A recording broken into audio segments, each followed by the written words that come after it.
मैंने आज के उच्चतम न्यायालय के फैसले की सराहना की। जो आशंकाएं हमारी थी, निहित जो बिंदु दिए गए थे 11, उस पर हमें जल्दबाजी, कम समय में प्रक्रियाओं को पूरा न होने के कारण मताधिकार का कटौती होता और मतदाता काटे जाते, ये सवाल हमारा था। और यह भी आप भी जानते हैं, सब कोई जानता है कि भाई संवैधानिक संस्था ऑटोनोमस बॉडी है इलेक्शन कमीशन, लेकिन जो व्यक्ति पदधारक है और पदधारक अगर कोई भी संवैधानिक संस्थाओं में बैठता है, अगर उनके आचरण में कहीं हल्की सी बू आती है तो सवाल स्वाभाविक तौर पर उठ ही जाता है। अब आए कि सुप्रीम कोर्ट ने कहा क्या? सुप्रीम कोर्ट ने कहा कि भाई SIR को हम नहीं रोकेंगे, भाई उसका अधिकार क्षेत्र है, करेगा। हम लोगों ने ये नहीं कहा कि भाई मतदाताओं की सूची को आप पूरी तरह से नहीं देखिए। हमने कहा कि भाई आप क्यों नहीं मान रहे हैं? आप क्या नहीं मान रहे हो? आधार नहीं मान रहे हो। आप क्या नहीं मान रहे हो भाई? राशन नहीं मान रहे हो। हमारे सवाल यहाँ थे, उस पर उच्चतम न्यायालय ने सम्मान रखते हुए संवैधानिक संस्थाओं का सुझाव दे डाला कि भाई प्रोगेटिव आपका है, लेकिन मेरा सुझाव है। सवाल नंबर 2। सवाल नंबर 3 यह भी कहा कि भैया हो, ये कम समय में जो करने, जब 73% बिहार की आबादी जहां बाढ़ की चपेट में है, तो टाइमिंग पर भी हमला है उच्चतम न्यायालय का, और फिर 7 दिनों में जवाब भी मांगा है। तो आप इसे कैसे कर सकते हैं?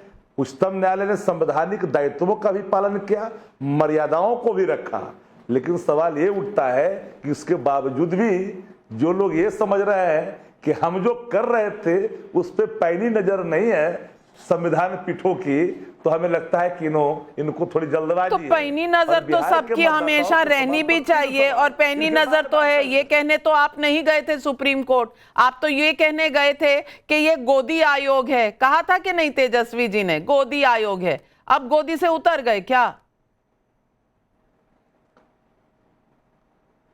शायद लगता है नाविका जी, आपने पूरी टिप्पणी को अगर बेहतर तरीके से समझिएगा तो बिल्कुल वही समझ में आएगा आपको भी।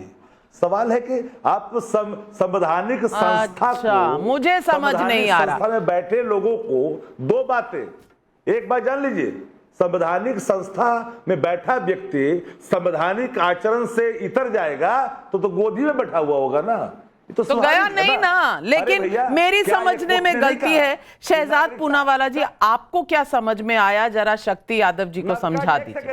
एक सेकंड नाविका जी, 10 सेकंड नाविका जी, 10 सेकंड, ज्यादा वक्त नहीं लेंगे। क्या उच्चतम न्यायालय ने नहीं कहा कि नागरिकता की पहचान करने का अधिकार आपको नहीं है? क्या कहा कि नहीं कहा? क्या ये गृह मंत्रालय का प्रोगेटिव है कि नहीं है? सवाल यहां है, आप सवाल लेके अलग जा रहे हैं। अरे मतदाताओं को अपनी पहचान के लिए जो सुलभता, जो आधार कार्ड, जिनके पुतली, जिनके आंख और शक्ति यादव जी, टोटलिटी में आप मुझे सिर्फ इतना बता दीजिए, आप इस प्रक्रिया को रोकने गए थे या ये भाषण सुनने गए थे? आप तो रोकने गए थे, आपको स्टे नहीं मिला। लब्बो लबाब आज की सुप्रीम कोर्ट की हियरिंग का यही था, लेकिन आप कह रहे हैं मेरी समझ में नहीं आ रहा। शहजाद पूनावाला जी, आपकी समझ में क्या आ रहा है? आप समझा दीजिए। देखिए, बड़े भाई शक्ति यादव डिबेट में हैं। शक्ति भाई, एक कविता लिखकर लाया हूं आपके लिए, जरा आप भी आनंद लीजिए इसका। एक तरफ नरेंद्र के नेतृत्व में भारत बना सिकंदर, 27 देशों का सर्वोच्च पुरस्कार, दुनिया में भारत का है धुरंधर, पर सर्वोच्च सम्मान हो या संविधानिक संस्थाओं देश के अंदर, परिवारवाद के 2 नवाब केवल खड़ा करते हैं सियासी बवंडर। और ये परिवारवाद के जो 2 नवाब है वो झूठ फैलाए बेहिसाब। वो कह रहे थे कल कि मोदी आयोग है, आज मिल गया सुप्रीम जवाब। चाहे शरिया के कितने भी देख लो ख्वाब, नहीं आया ईसी किसी भी दबाव में। और आज वही हुआ। ईसी के बारे में सुप्रीम कोर्ट ने क्या क्या बोला? ईसी के पास सर करने का अधिकार है, संविधानिक अधिकार है। इसको आप इमेजिनरी, जो मनोज झा की पिटीशन में लिखा था, इमेजिनरी नहीं कहा जा सकता, आर्बिट्ररी नहीं कहा जा सकता। मनोज झा की पिटीशन में तो पूरी तरह से रद्द करने का मामला था। उसके बाद उन्होंने कहा कि देखिए ये प्रिस्क्राइब तरीके से हो रहा है और कानून की तरीके से, और स्टे नहीं लगेगा। अब मैं शक्ति जी से 3-4 सवाल पूछना चाहता हूँ। शक्ति जी सबसे सम्मानित प्रवक्ता में से एक है। शक्ति जी, 2003 में जब हुआ तब तो एकदम बिल्कुल ठीक था, परफेक्ट था, तब तो 3 डॉक्यूमेंट थे। आज 11 डॉक्यूमेंट में से एक देना है तो परेशानी है। इसमें से 70% लोग, 60-70% लोग को तो डॉक्यूमेंट नहीं देना है, क्योंकि 5-6 करोड़ लोग जो है 2003 के उसमें लिस्ट में ऑलरेडी है। बच्चे जो लोग हैं उसमें से 60% हो चुका है। आज अभी लेटेस्ट आंकड़ा देख लेना इसी का। और आखिरी मैं पूछना चाहता हूं कि जब तेलंगाना में 22 लाख वोट काटने की बात कांग्रेस पार्टी करती है तो वो वोट काटना बिल्कुल सही हो जाता है।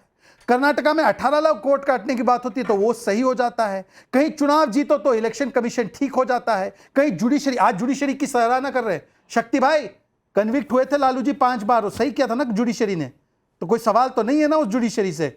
बोलिए एक बार कि जुडिशरी का सम्मान करते हैं, लालू जी को कन्विक्ट किया, एक बार बोल दीजिए। बोलिए शक्ति जी। नाविका जी पंकज ठाकुर अनुराग बहुत इनको लगता है, अनुराग लगते रहे, चूंकि इनके यहाँ परिवारवादियों का है लंबी जमात, फिर भी ये बात करते हैं परिवारवाद, जिनके पास मतलब है ही नहीं तो उसको कहेंगे कहाँ से। भाई उस पर जाना ही नहीं चाहता क्योंकि इनके पास नहीं है, बिल्कुल चाइल्डलेस है, नेतृत्व करता तो स्वाभाविक तौर पर ये बात बार बार कहेंगे।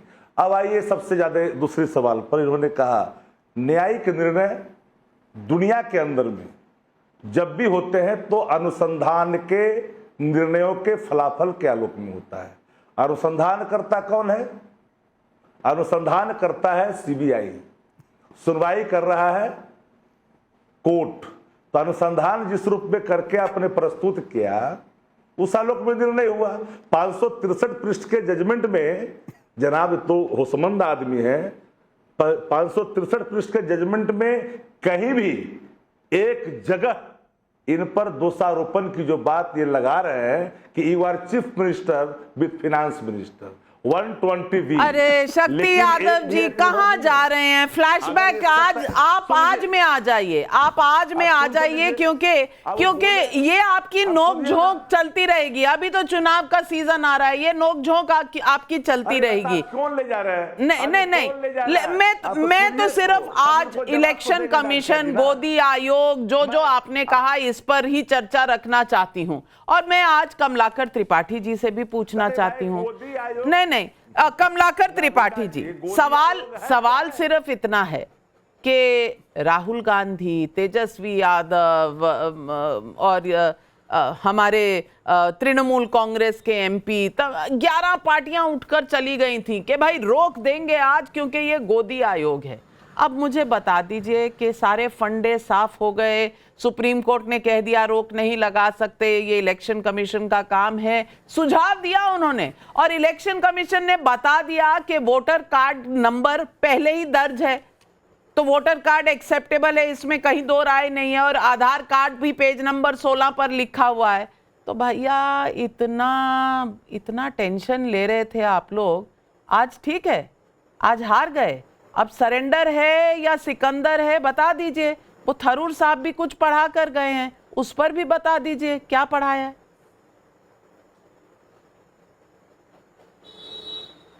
नाविका जी, आपको बधाई दूंगा कि पार्शियल ट्रूथ आप बहुत अच्छे से प्रोपोगेट करती हैं।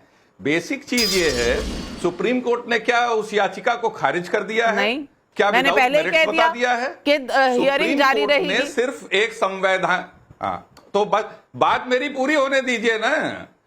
सुप्रीम कोर्ट ने एक संवैधानिक संस्था द्वारा किए जा रहे प्रोसेस को स्टे करने से इनकार किया है, लेकिन उसकी टाइमिंग पर सवाल उठाया है। और उसके साथ साथ जो हम लोग की कंसर्न थी कि ये जो वोट चोरी करने का जो तरीका है, जो बैकडोर से जो एक बार महागठबंधन को तोड़ करके नीतीश कुमार को लेकर के और महाराष्ट्र में तोड़ करके और बनाने का, और उसी तरह से वोट चोरी का जो इनका तरीका है कि वो उन 11 डॉक्यूमेंट्स की लिस्ट थी जिसमें आधार नहीं था लेकिन सिटीजन रजिस्टर जरूर था, जबकि बिहार में सिटीजन रजिस्टर पे कोई काम नहीं हुआ था। तो आप ये समझिए ये नीयत पे शक था, और अभी सुप्रीम कोर्ट उस पर सुनवाई कर रहा है, उसको खत्म नहीं किया है। और रही बात नरेंद्र सरेंडर की, तो ये तो तय है दोनों चीजें कि जिस समय कहा गया वो बात, वो तय था कि जो है वो अमेरिका पहले डिक्लेयर करता है और आप बाद में उस चीज को एक्सेप्ट करते हो, तो वो सरेंडर ही था। दूसरी चीज, हमारे इतना टंका बज रहा है कि हमारे स्टूडेंट्स को, हमारे नागरिकों को बेड़ियों में जकड़ करके और आर्मी डिफेंस प्लेन से भेजा गया। छोटा सा देश कोलंबिया, उसने अपने देश के लोगों को आर्मी प्लेन से, डिफेंस प्लेन से लैंड कराने से इनकार कर दिया और उसने कहा कि हम सिविलियन फ्लाइट्स से लेकर के आएंगे, उनके सम्मान के साथ कोई समझौता नहीं करेंगे। हमारी सरकार का क्या रिएक्शन था? हम उसके बाद नरेंद्र मोदी जी वहां गए और उन्होंने उस इशू पर कोई बात ही नहीं की। जिस तरीके से टेररिस्ट कमलाकर त्रिपाठी जी, सवाल एक्स का हो तो आपको वाई पर जाना है और आप मुझे कह रहे हैं कि मैं पार्शियल ट्रूथ की बड़ी पैरवी करती हूं। आपने तो ट्रूथ कभी कहा ही नहीं। आप तो ट्रूथ से अपना दामन छुपा कर भाग जाते हैं। आपसे मैं पूछ रही हूं कि सुप्रीम कोर्ट ने स्टे नहीं दिया, आपने आए बाएं दाएं सब चीजें बता दी, पर इस बात को आप एडमिट नहीं कर रहे कि आज सुप्रीम कोर्ट ने आपको स्टे नहीं दिया। यही लेने गए थे ना, वो नहीं मिला। अब आगे पीछे ये सुझाव दिया, वो कहा, उससे क्या फर्क पड़ता है? लेकिन आपको दर्ज कराना है कि भाई हमारा फेस सेविंग हो गया। अब शहजाद पूनावाला, कमलाकर त्रिपाठी जी को थरूर की बात सुनाई नहीं देती, नजदीक खड़े होके बोल रहे हैं। ट्रंप की बात सुनाई देती है जो वहां से बोल रहे हैं। देखिए, मैं तो कहता हूं कमलाकर जी, मैंने आपकी पूरी बात सुनी, मैंने आपके बीच में नहीं बोला। कमलाकर जी, आपका समय जैसे कांग्रेस का समय वैसे ही समाप्त हो गया है। कमलाकर जी, मैंने आपकी पूरी बात सुनी, आप धीरज रखिए। शोएब जमाई, विष्णु जैन, आ रही हूं आपके पास। शहजाद, जवाब। देखिए नाविका जी, आपने तो पूरा ट्रूथ बताया कि आज किसी भी विषय पर स्टे नहीं आया, पर अगली हियरिंग अब होनी है इस मामले में। पर पता है कौन से मामले में कन्विक्शन के साथ साथ ऑर्डर आ चुका है? ईवीएम के मामले में 41 टाइम्स ऑर्डर आ चुका है। क्या ये मानते हैं ईवीएम खराब नहीं है? आज भी इनसे पूछ लो तो ईवीएम के साथ बैठकर धरना कर देंगे। पूछे इनसे कि ईवीएम पे यकीन है कि नहीं है। 41 टाइम्स ऑर्डर आ गया है। दूसरी बात, ये ईसीआई का मामला नहीं है नाविका, हम आपका टॉप लाइन बदलना चाहते हैं। ये ईएमआई का मामला है। ईएमआई जानते हो क्या है?